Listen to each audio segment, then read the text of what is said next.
I tested 7 AI tools using a real freelance workflow: client communication, research, proposals, project planning, visuals, writing polish, and automation.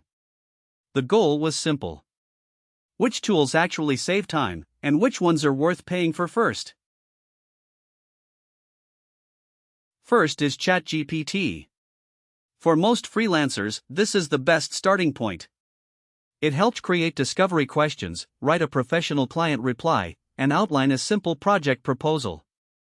The output still needs human editing, but it saves time immediately.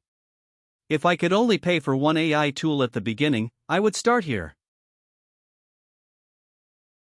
Next is Claude. Claude is very strong for longer writing, especially proposals, client documents, and natural-sounding explanations.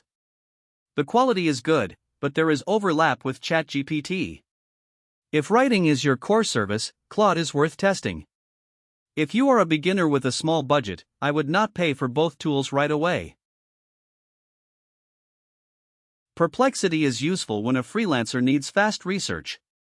It can help you understand a client's industry, find market context, and collect sources before writing a proposal.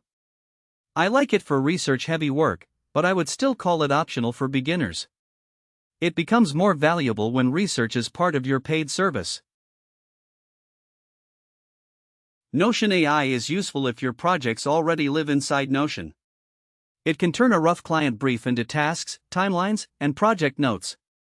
But the value depends on your workflow. If you do not already manage your work in Notion, I would not make this one of the first paid tools.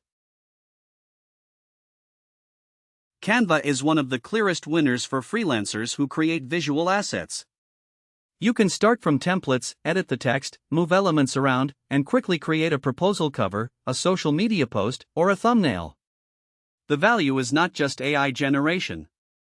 The value is finishing something useful for a client faster.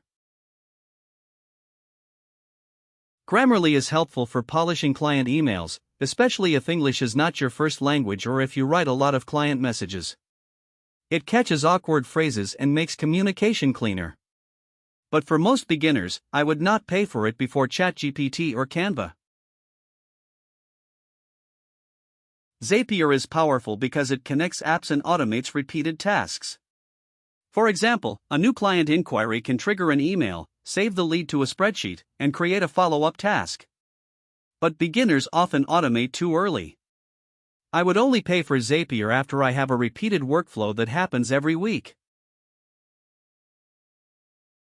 Here is the final verdict. Start with ChatGPT. Add Canva if you create visual content. Test Claude if long-form writing is central to your work. Use Perplexity for research, Notion AI if Notion is your workspace, Grammarly for client email polish, and Zapier later when your workflow repeats every week.